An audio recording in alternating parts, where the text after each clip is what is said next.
अस्सलाम वालेकुम, कैसे हैं आप? उम्मीद आप बहुत अच्छे होंगे। जो चीज़ें आप डीप फ्राई करते हैं, अगर आप उसमें मीठा सोडा का इस्तेमाल करें और सही तरीके से करें तो इससे खाना जो है आपका जो डीप फ्राई चीज़ें हैं वो बहुत जूसी बनती हैं, सॉफ्ट बनती हैं और उनके खाने का जायका बिल्कुल मुख्तलिफ होता है। इस्तेमाल आपने सिर्फ थोड़ा सा करना होता है, बिल्कुल चुटकियों के बराबर। आज मैं आपके साथ एक टिप शेयर कर रही हूँ, एक हैक शेयर कर रही हूँ जो आपके बहुत काम आएगा।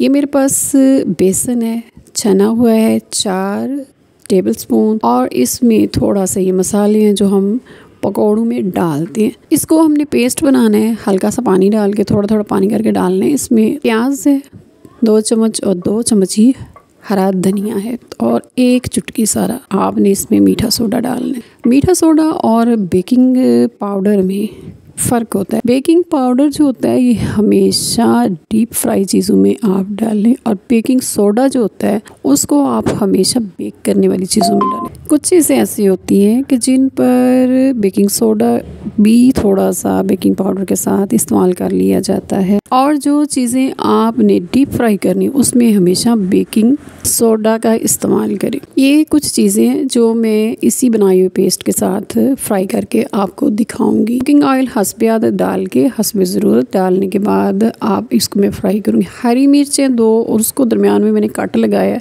एक सख्त उबला हुआ अंडा भी है इसमें जो मैं आपको फ्राई करके दिखाऊंगी। इसी एक पेस्ट के साथ आप बहुत सी चीज़ें डीप फ्राई कर सकते हैं। आप मीठा सोडा इस्तेमाल करने के बाद आप इसके दीवाने हो जाएंगे। आप इसको हमेशा इस्तेमाल करना पसंद करेंगी। तेल हमारा फ्राई करने के लिए रेडी है तो हरी मिर्च है उसको मैंने पेस्ट के अंदर घुमा के इस फ्राई पैन में डाल दिया। देखिए अब ये हो जाएगा डीप फ्राई। अंडा जो है ये उबला हुआ है, सख्त उबला हुआ अंडा है और उसको मैंने पेस्ट के अंदर रख दिया है ताकि उसके ऊपर चढ़ जाए अच्छी तरह बेसन वाला पेस्ट। और इस तरीके से जैसे हम आमतौर पर पकौड़े या समोसे फ्राई करते हैं ऐसे ही हमने इसको फ्राई करना और फ्राई करने के बाद आप इसको निकालिए। देखिए अगर आपको सही नज़र आ सके तो ये बहुत सॉफ्ट और जूसी बने हैं। इस तरीके से बनाने से आपको फ़ायदा ये होगा कि आपका जो एक तो इसकी जो जायका होता है उसमें बड़ा फ़र्क पड़ता है। अच्छा अगर आप बगैर इसके मीठा सोडा के अगर आप इसको डीप फ्राई करें तो वो थोड़ा सख्त होता है, जबकि अगर आप इसमें मीठा सोडा डाल लें और डालना भी बस आपने 1 चुटकी सा होता है तो इससे क्या होता है ये बहुत सॉफ्ट हो जाते हैं, अच्छे दोस्तों की तरह। जैसे अच्छे दोस्त होते हैं ना वो बहुत सॉफ्ट होते हैं, आप उनके साथ हर तरह की बात शेयर कर सकते हैं। अच्छा जी, ख़वातीन कहती हैं कि जो अंडा होता है इस पे बेसन चढ़ना बहुत मुश्किल होता है। मैंने आपके सामने बॉयल अंडे पर बेसन का पेस्ट चढ़ाया, ना सिर्फ चढ़ाया बल्कि फ्राई भी किया। देखिए बहुत अच्छी तरीके से फ्राई हुआ है। अब आ जाती है जी आलू की बारी। इसी तरह ये आलू है, आलू भी आप लें, इसकी कटिंग करें जिस भी शेप की, चाहे थोड़ा मोटा करें बारीक करें, इसके चिप्स बनेंगे, फ्रेंच फ्राइज़ बनेंगे। इसी पेस्ट में इसी तरीके से बना के आप इसको डीप फ्राई करें, ये बहुत ही मज़े के बनेंगे। ये एक ऐसा टिप है जो हर ख़ातून को आना चाहिए।